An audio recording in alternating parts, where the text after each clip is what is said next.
Welcome to the third installment on a conversation about the Invisible College with Douglas Gabriel and John Barnwell. It's wonderful that people are so encouraging us to continue these conversations and to discuss these very, very powerful, sensitive topics. When we started these conversations, I can frankly say I didn't think we'd get this far, that to discuss what we're going to discuss today, which is sometimes referred to as the earthly and cosmic nutrition stream. In the second book of the Gospel of Sophia, it is discussed in great detail from many different spiritual perspectives and traditions how it is that humans get nourishment from the spiritual world and the spiritual world gives nutrition to us in return. And these processes, whether they're called in some descriptions partially the raising of the kundalini or the merging of the left and right channels that rise up through your chakras into your brain, or raising the pineal gland so that all five ventricles, there's actually seven, but let's call it five ventricles work together so that between the pineal and the pituitary there is an exchange that Rudolf Steiner gives a beautiful description of, and basically says that we create a holy grail in our brain where there's a transfer of energy between cosmic energy and earthly energy, and that can be described in great detail, even down to the very chemicals that are excreted from the pituitary gland, which then enhance the entire nervous system and the vascular system. And these are well-known medical facts, but the processes that cause this earthly nutrition stream to work effectively are in all these traditions. And the problem is that many of these traditions, these are the most secret, guarded of all teachings. And so esoteric anatomy, occult anatomy it's sometimes called, very sensitive topics. You don't want to give the secrets to people who are going to misuse them. But there are secrets that can enhance the ability for the brain to have higher discharge of bioelectric energy. There's exact descriptions we've given of it in Gospel of Sophia, but the point today is to discuss it from a broader perspective. And we haven't mentioned much Rudolf Steiner, so we're going to get a bit into Rudolf Steiner and his views about earthly and cosmic nutrition stream. So John, how would you approach this most incredible topic? Well, thank you, Douglas. I think what we can do is reach back to the tradition of the Grail, and that Rudolf Steiner had indicated that you could see the enchanted castle of the Grail as an imagination of the skull, the human skull, and the mighty sword representing the astral body, which is reflected in the nervous system, and then the blood-stained lance as the etheric body and the blood that carries the warmth in which serves as the vehicle of the human ego. And now, if I would like to share some passages from Rudolf Steiner in his lecture cycle that was published as The Effects of Spiritual Development, in which he gives us some clear concepts to be able to think through these images. Symbolized by the brain situated in the skull, terrestrial man appears like an enchanted being living in a castle. We see our human entity as a being living in a castle. We see our human entity as a being imprisoned behind castle walls. The symbol of this, the shrunken symbol as it were, is our skull. Externally, it appears in the form of a diminutive skull. But when we look at the etheric forces which fashion the skull, then terrestrial man appears to us, in fact, as a being who, within the skull, finds himself imprisoned in this castle. And then, from the rest of the organism, there stream upwards the forces which sustain this being who is imprisoned in the skull, as in a fortified castle. The forces are directed upwards. First, the force which comes from the instrument of the human astral body, an instrument which extends through the organism. Everything that inspires man and lends him strength and energy streams through the nerve fibers. In terrestrial man, all this is united and appears as the mighty sword which he has forged for himself on earth. Then the forces of the blood stream upwards. We gradually feel them, we come to recognize them and they appear as that which in reality wounds the brain man lying in the enchanted castle of the skull. The forces which in the etheric body stream upwards towards the terrestrial man lying in the enchanted castle of the brain are like the blood-stained lance. And then we realize that we are able to observe everything that is permitted to stream towards the noblest part of the brain. Until now, we did not have the slightest suspicion of this. No matter how much animal flesh a man may eat, it is of no value for a certain part of his brain. It is simply ballast. Other organs may be nourished by it, but the etheric body of the brain immediately rejects all that comes from the animal kingdom. Indeed, from one part of the brain, from one small important part of the brain, the etheric body rejects all that comes from the plant kingdom and tolerates only the mineral extract there in the vital portion of the brain. It unites this mineral extract with the purest radiations entering through the sense organs, the purest elements in light, sound, and warmth. Here come in contact with the most refined products of the mineral kingdom. The noblest part of the brain is nourished by this union of the most delicate sense impressions with the most refined mineral products. The etheric body selects from the noblest part of the human brain all that comes from the plant and animal kingdoms. All the substances that man absorbs as food are directed toward the brain. But the brain also has less noble parts. These are nourished by everything that is carried up to the brain, and which also provides sustenance for the whole organism. It is only the noblest part of the brain that must be nourished by the most perfect union of sensory perceptions and the finest mineral extract. We thus learn to recognize a wonderful cosmic relationship between man and the rest of the cosmos.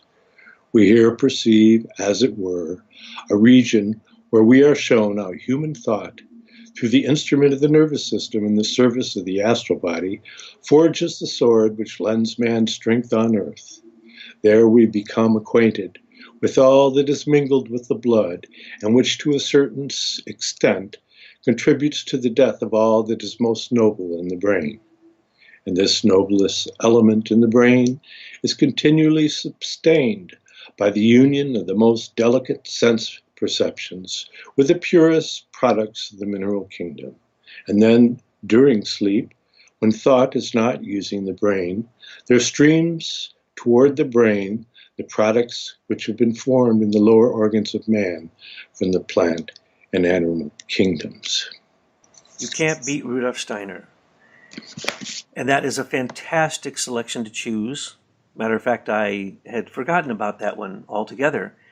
And it shows that in religions or in mythology or in our modern mystery initiation wisdom of Rudolf Steiner, things do need to be put into a living imagination. Because you can take the pieces of everything that you just said. We can talk about the way phosphate does that. Phosphate takes the mineral substance, and Rudolf Steiner describes this in other places, up to the brain, and there it takes those higher minerals, which you are very aware of, and I want you to address Ormus at some point in this conversation, because there are mineral substances that can be created in this realm that can basically be like food to the brain, mineral food to the brain in a certain way, and that's what Ormus is. A great deal of experimentation has been done with it, showing that it brings the brain into the proper brainwave modality for all the brain waves to become synchronized. And these substances, higher gold, like white gold, palladium, cesium, yttrium, and all the other ones that John could describe to you in very great detail, those elements create a type of connectivity in the brain that enhances its capacities. These things are well known in science. And in Volume 2 of Gospel of Sophia, we discuss many of these and tell you exactly how you can envision this from multiple ways. But the Grail is beautiful.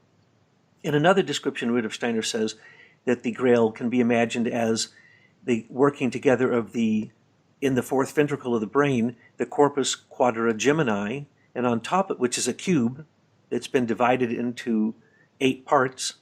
and on top of it sits the pineal gland. And when the flow from the cerebellum and the cerebral spinal fluid causes an electrical charge through its flow, the pineal gland stands upright. Otherwise, it lies down. So the image of the man lying down is literally the pineal gland. And when it lies down, it clogs the flow of cerebral spinal fluid from the lower two sources at the base of the cerebellum. So when the pineal stands upright, you then have a flow that goes all the way into the third and fourth ventricle, and the first and second ventricle, called the lateral ventricles, connect to that. And in that middle spot above the pineal gland, once the pineal gland stands upright, a piezoelectric charge can jump from the pineal to the pituitary through the hypothalamus and through the entire third ventricle, which also stimulates the pons and the tip of all the elements that reach the medulla oblongata, all these things that reach into the midbrain. So in the midbrain, you actually have the Holy Grail being created, according to Rudolf Steiner.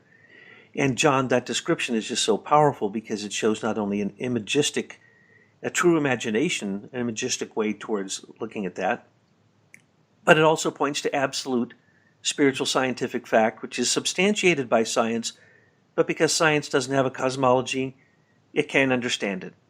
We can refer to many, many different things that Rudolf Steiner said, but in terms of the earthly and cosmic nutrition stream. But the book Earth and Man by Karl Koenig probably does the best description of it. It's only a few pages that you get the description.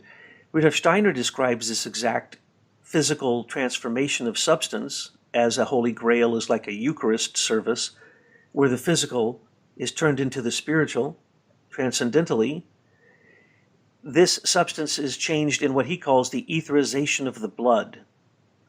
And he even refers to the substances that are transformed and how they're transformed as they rise up from the heart, through the throat, through the brow to the crown chakra, and then out beyond that. And he describes this in beautiful words. I don't know anywhere else in Western esoteric cosmology or esoteric occult anatomy that you have descriptions that are this specific. In Tibetan Buddhism, they describe it as the rainbow body, and they describe it in very exact terms that actually link directly to what Rudolf Steiner said. So Rudolf Steiner has connected to all the traditions and gives it in a Western form, and that Western form, of course, is our approach, the spiritual path or the path of spiritual development in the West, is generally called the Grail. So it's perfect that you brought that as the central theme that we could talk about today, because the Grail is unending in its ramifications and also in the way it manifests in the human physical body. And they could be directly linked to modern research. For instance, in the brain, when you have a narrative, or what one might call a meme, but not just a meme, one that, well, it conveys an entire meaning like a symbol, but it's a symbol that has unlimited ramifications. If you can create that in the brain, it actually stimulates larger parts of the brain. The larger that meme or that engram or that, they call them phosphenes or narrative networks, those are imagistic, and it doesn't matter what language you say it in. When you have the brain connected to electronics and you are reading it and you ask someone to vision an elephant, it doesn't matter what language it's spoken in, a similar path of a bunch of nerves that look, it's an amazing thing the way that they take these pictures now, because they do them with of course, infrared, as well as the brain scanning techniques that they have that are, actually they're profound. I don't want to get into that, but the point is they're instantaneous. You say the word, they see the image in your brain and all that's connected. But when you use divine or religious words, the largest amount of the brain is used. And so when you have an approach to try to get your pineal gland to stand upright so that you can actually have a true communication in the ventricles of your brain, receiving those minerals that are rising up with the transformation of phosphorus through carbon,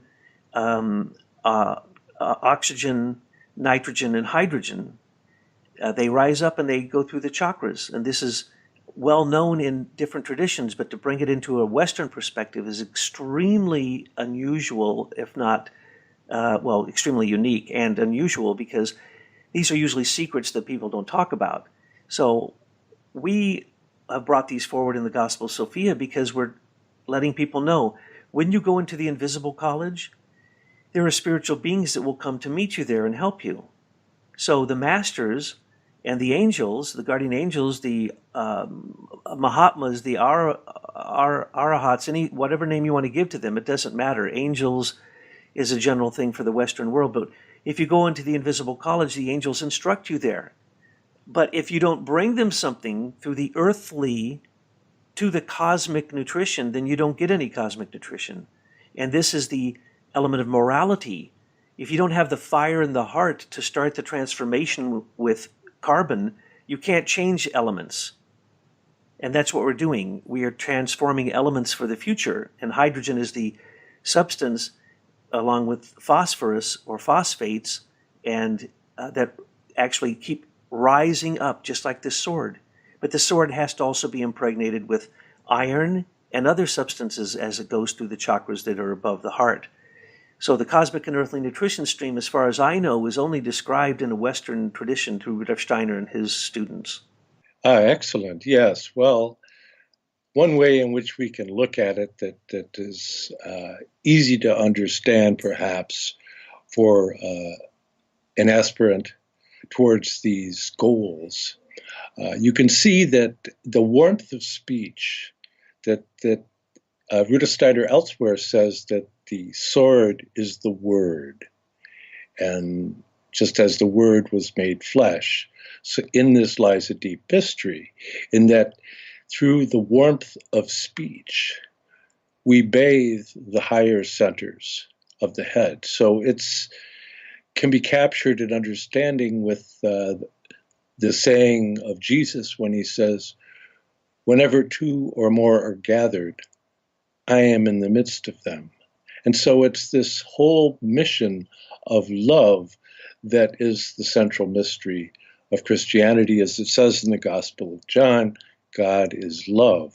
So it's truly a heart mystery in which, as one brings one's consciousness up from the lower chakras, from the realm of fearful kidney thinking, as we move into the 12-fold heart thinking process, this enables us to establish this stream of warmth from the heart to bathe these higher centers of the head.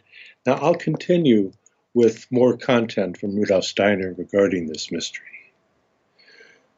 Thus, when we penetrate into our own etheric body, it seems as if we've reached an abyss, and beyond it we can see what is going on in the etheric body. And all this appears in mighty pictures representing the process of the spiritual man during sleep. The ego and the astral body, the spiritual man, descend into the castle, which is simply a symbolic representation of what takes place in the skull where, wounded by the luciferic forces in the blood, the human being lies asleep. He whose countenance betrays that his strength lies in thinking, that which must open itself to be nourished by everything that originates in the kingdoms of nature, that which in its noblest part must be served by all that is most refined, which we have described before. All this, represented symbolically, was the origin of the Grail legend. And the legend of the Holy Grail tells us of that miraculous food prepared from the finest activities of the mineral extracts, whose purpose is to nourish the noblest part of man throughout his life on earth, for all other nourishment would kill him. It is this celestial food which the vessel of the Holy Grail contains, and what otherwise takes place, what thrusts its way up from the other kingdoms, we find unobtrusively depicted in the original Grail legend, where a meal is described at which a haunch of venison is first served up. This invasion of the brain, where forever floats the Grail, the vessel destined for the noblest nourishment of the human, who here lies in the castle of the brain, and who is killed by every other form of nourishment. All this is depicted. And the best account is not that of Wolfram von Eschenbach, but the account where it is presented externally, exoterically, for almost everyone.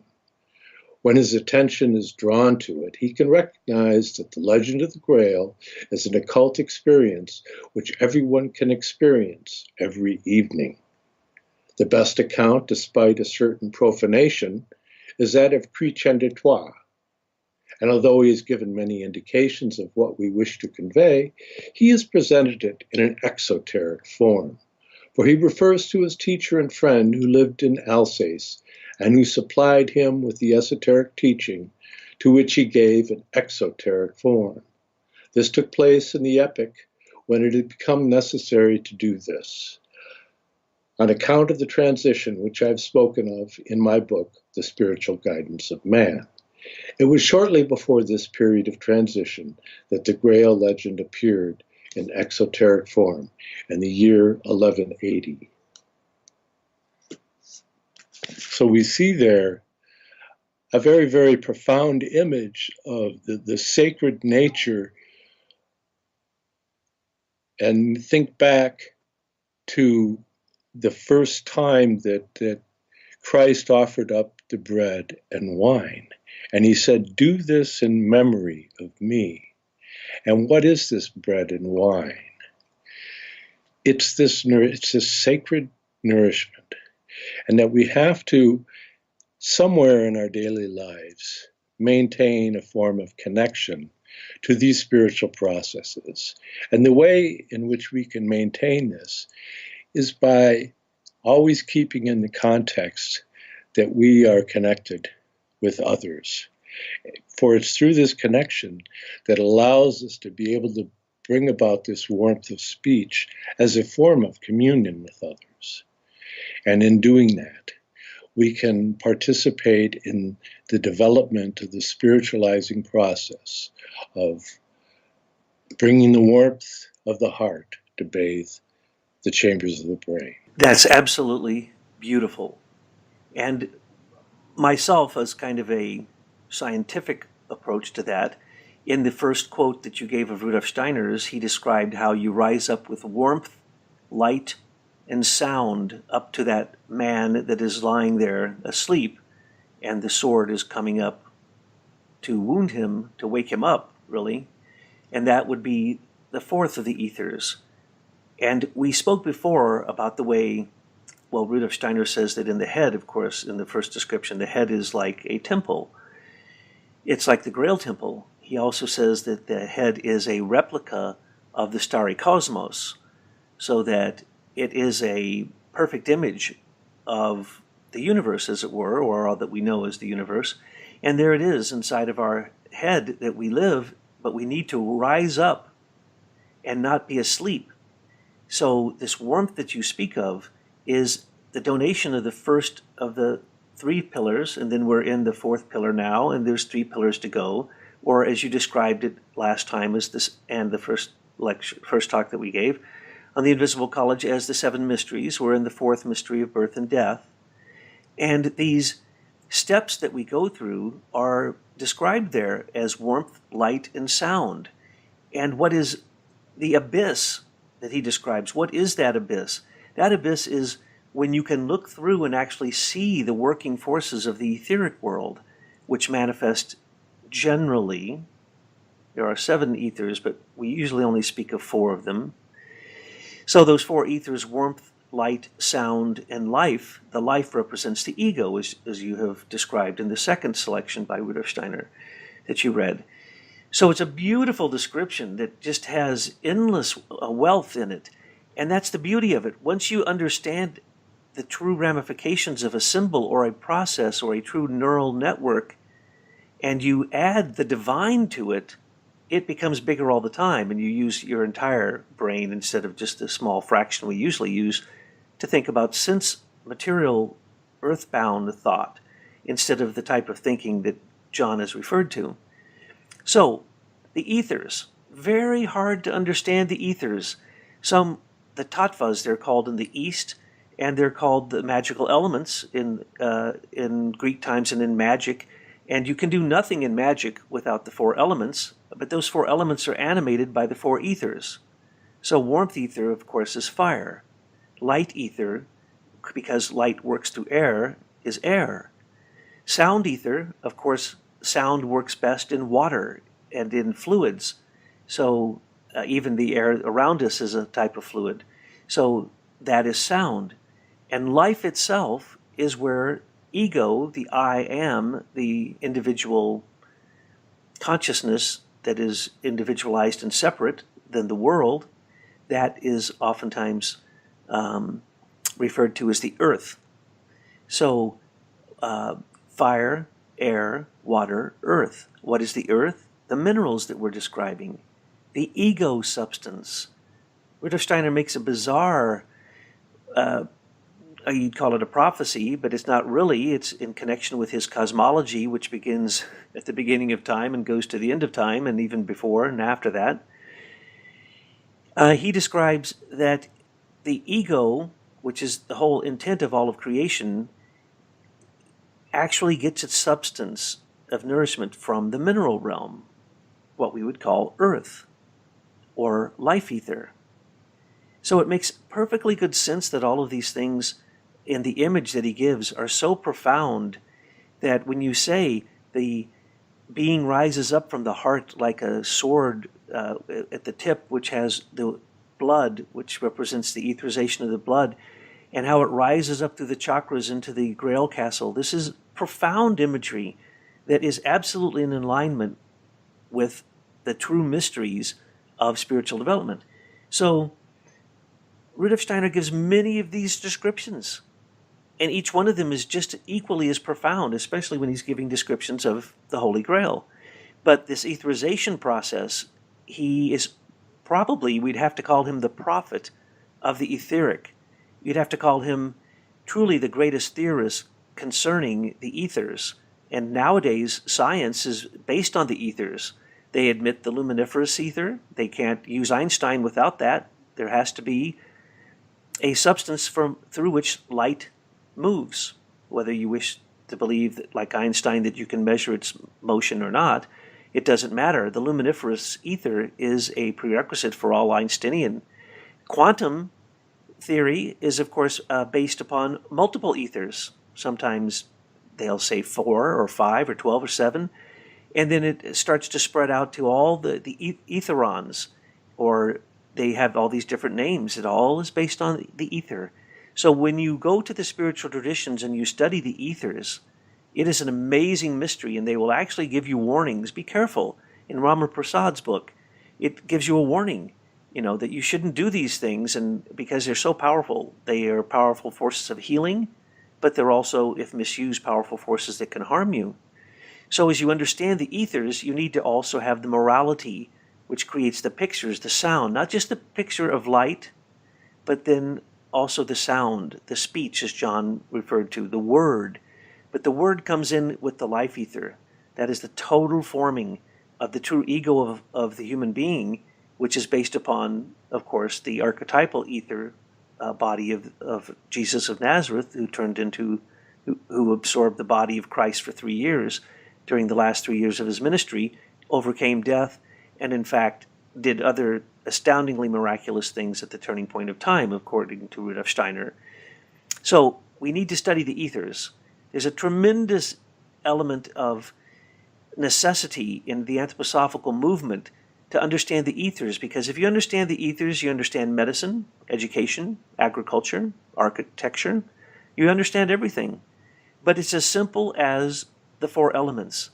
So when a simple reference that Steiner made there, that you take this warmth, as John spoke so wonderfully about, this warmth is the element that without that you cannot have warmed up thoughts. You can't have the stage of imagination. And then with, that's warmth, light, sound, and life. Those are the stages that the ego goes through: imagination, inspiration, and intuition, as we spoke of before in a previous talk, where we also referenced that to the future stages of the incarnation of the earth, or the future development of the human being, from a human to an angel to an archangel to a being of time or an archai. And in this world of hierarchies that we interact, there is a mechanism. So when people think that spiritual means not connected to science, they're incorrect. Theosophy and anthroposophy, as well as many other movements, wish to create a synthesis of science, art, and religion. That's what John Dee claimed in the Hieroglyphic Monad. That's what the Rosicrucian movement was about. That's why all the spiritual traditions speak so clearly of this. And we have put out in our written materials Emerson's view of imagination, inspiration, intuition, or A.E.'s view, George Russell, or Novalis' view of imagination, inspiration, intuition. If you look at those, you will see that those descriptions are exactly what the human being must develop at this point. And in the end, that last stage, when the human being rises up in the Grail Castle and is no longer asleep, but has been pricked awake by the sharpness of the iron metallic sword with the warmth of the blood on it, and awaken them, then they can attain that last stage. And that last stage is called conscience. And conscience is, according to Novalis, God on earth. So these stages that are described in this beautiful image that you brought, John, at the beginning from Rudolf Steiner, is just so profound that I don't know. We may have to have another chat upon this whole theme of the invisible college, because there really seems to be no end to the depth that can arise from looking at the earthly and cosmic nutrition stream, especially in relationship to building this temple, a Grail temple in your own head. And I think it's a theme that could go much, much further in our further conversations. Yes, it really is an endless journey of sorts. And Rudolf Steiner once described the 7 stages of Rosicrucian training. The first stage he described as study. That's entering the invisible college. In alchemy, it's represented by the raven. The second stage is imagination, the image, the riding the lion. And it's represented by the peacock. The third stage is inspiration, where one begins to be able to read the occult script. It's symbolized by the swan. The fourth stage of intuition is the preparation of the philosopher's stone, and it's represented by the phoenix. The fifth stage is the correspondence between the macrocosm and the microcosm, which is symbolized by the Adam Kadmon, or the divine human. And the sixth is living into the macrocosm. This is entering the palace of the king. And the seventh stage is divine bliss, wherein we could refer to this as the chemical wedding. And so what we've been discussing here is, although it partakes of elements of all the various stages, and they don't necessarily occur in a consecutive sequence, but everything that one can bring through one's study and to bring a sacred context into being and a sacralization of one's relations to others.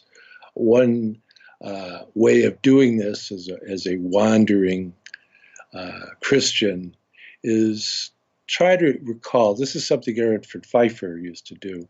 He tried to do something every day for somebody he didn't know. That's beautiful that it enters into the will. Novalis used to say that every day he needed to write down a significant thought. It's just that his significant thoughts were actually utterly profound and can still be studied to this day as a doorway to inspiration. You know, when we talk about these images, you can take a collective synthesis of them and find that that is what you will experience. For instance, if you take the Apocalypse of St. John the Divine, there are descriptions where he rises up to the seventh heaven. There's descriptions where the door is opened, where he enters into the chamber, where the 24 elders are there, the 7 candelabras, the being on the throne as in the beings of the thrones, the beings of will, those are a hierarchy. These descriptions, then you find them in the Old Testament prophets, multiple versions of them where they describe these things quite exactly, and they're oftentimes standing on a threshold. And right there on that threshold, then they can bring down the spiritual world in the end right to their home. So only once you have a home in the spiritual world, this temple, or as we called it in the first talk, the hut, there's a spiritual description that says when you enter into the spiritual realm, we describe it in the Gospel of Sophia as entering into a chamber, the upper chamber, and it's like you have a light. You have one little candle. And when you enter there, you can't see much. But as others gather and you share your light, then you start to realize what kind of temple or building that you're in.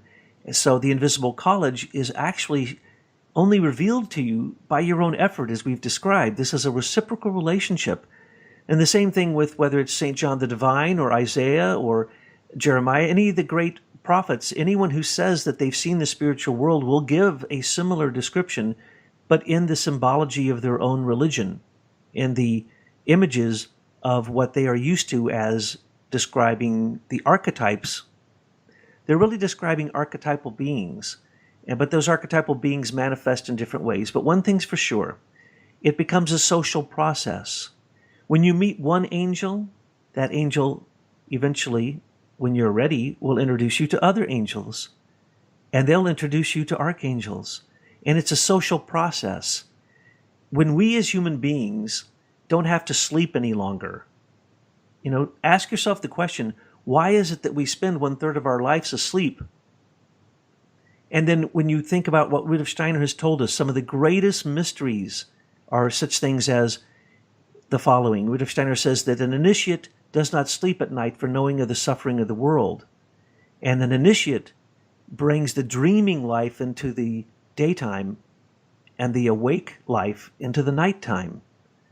So you become, and oftentimes spiritual beings on this plane sleep less and less the more spiritual they become.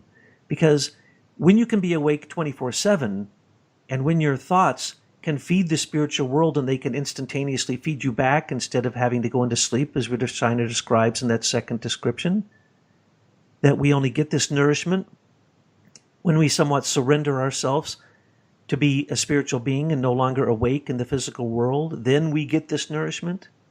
Well, that's the way that it works. So the question is, can you go into the spiritual world on your own while you're awake? And we describe that again and again as the guardian of the threshold. And in Bulwer Lytton's description in Zanoni is a description of the threshold. But in Steiner's book, The Secrets of the Threshold, is by far one of the best descriptions of what happens when you meet that guardian. And when you do meet the guardian as you're trying to go to sleep, here's a task for you. Try to watch the moment that you go to sleep. You can't. You cannot be awake at the moment that you go to sleep. And so before you go to sleep, what do you have to do? You have to work with the 3 lower bodies that have been described in different ways here today even. We have to deal with the astral, the etheric, the physical, and the remnants of them that we need to leave behind before we cross the threshold into the spiritual world, where sense perception does not have any value. You have to have moral perception. You have to think about your relationship of love, as John has described this, and how wisdom is throughout. Love is filled with wisdom, and the whole world is filled with wisdom. And our job is to bring love in through a process of freedom, that we love freely. We cannot be compelled as a human being to love anything. But once we have the wisdom to understand what everything is, then we would love it all. And this is the whole process of redemption of the 3 lower beings, the 3 parts of yourself, sometimes called the doppelgangers, or your doubles. They'll face you as you meet the guardian of the threshold. It's been described in the Tibetan Book of the Dead, the Egyptian Book of the Dead, as you die. But that's also every time that you sleep. You have the chance to go into the Grail Castle, as Rudolf Steiner says, every single night. And there you can either wake up the king of the Grail Castle, or the king of the Grail Castle will continue to sleep. That's because as we go into those realms, we either have moral force in those realms or we sleep through those realms. And so most of modern world is caught up in the greatest tragedy of our time. One of the greatest tragedies of our time is that there's no spiritual thinking going on, so human beings can't expand out beyond the realm of the moon at night when they sleep. They can't go to the realm of Venus, to the realm of Mercury, let alone to their home, the mother sun, the mother lodge of humanity, which we've described before, the true invisible college, the realm of Shambhala. They can't get past the realm of the moon. They're caught up in their desires. So they can't wake up. The Grail King cannot wake up, and they can't even raise that sword up from the heart into the realm above, to the throat chakra, to the brow chakra, to the crown chakra. They can't do that because, first off, they probably don't have a cosmology that lets them understand that that's possible. Second off, they don't know the mechanisms, and there are mechanisms to spiritual development. You can't make them work because you know it, but it does at least create a cosmology, a backdrop, so that when they happen, you can say, oh, well, that's what happened to me. As we pointed out before, people have been going into the invisible college, into the halls of wisdom all their life, but they just didn't know that's what it was.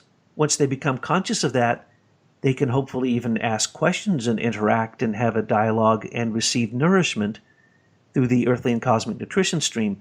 So it's the ethers that will help you through understanding the earthly and cosmic nutrition stream, but it's the images. For instance, if you simply witness the Eucharist, the Catholic Eucharist, Steiner said you can witness the Grail in that moment.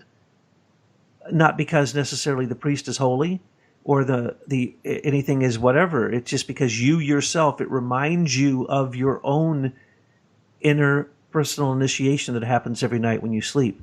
So I'm so glad that you've brought those particular quotes of Steiner. I didn't know you were going to do that, but they certainly are the most apropos thing for us to address in this big question, John. Yes, and perhaps in closing, I can share this short passage from Rudolf Steiner from Cosmic and Human Metamorphosis. The kingdom of Christ Jesus is not of this world, but it must work in this world, and the human souls must be instruments of the kingdom that is not of this world. From this point of view, we must consider the fact of how few today have asked themselves the question, which, as regards individual acts as well as events, must be put to the Christ. Humanity must, however, learn to ask of him. How is that to come about? It can only be possible if we learn his language. Anyone who comprehends the deeper purpose of our spiritual science realizes that it not only gives out a theoretical knowledge about different problems of humanity, the principles of human nature, reincarnation, and karma, but that it contains a quite special language, that it has a particular way of expressing itself about spiritual things. The fact that through spiritual science, we learn to hold inner converse with the spiritual world and thought is much more important than the mere acquiring of theoretical thoughts. For Christ is with us always, even to the end of the earth epochs. We must learn his language. By means of the language, no matter how abstract it may seem, in which we hear of Saturn, Sun, Moon, Earth, and of the different periods and ages of the Earth, and of the many other secrets of evolution, we teach ourselves a language in which we can frame out the questions we can put to Christ and the spiritual world. When we really learn inwardly to speak the language of this spiritual world, the result will be that Christ will stand by us and give us the answers himself. This is the attitude that our work in spiritual science should bring in us, as a sentiment, a feeling. Why do we occupy ourselves with spiritual science? It is as though we were learning the vocabulary of the language with which we could approach the Christ. If we take the trouble to learn to think the thoughts of spiritual science and make the mental effort necessary for an understanding of the cosmic secrets taught by spiritual science, then out of the dim, dark fountains of the cosmic mysteries will come forth the figure of Christ Jesus, will draw near to us and give us the strength and force in which we shall then live. The Christ will guide us, stand by us as a brother, so that our hearts and souls may be strong enough to grow up to the necessary level of the tasks awaiting humanity in its further development.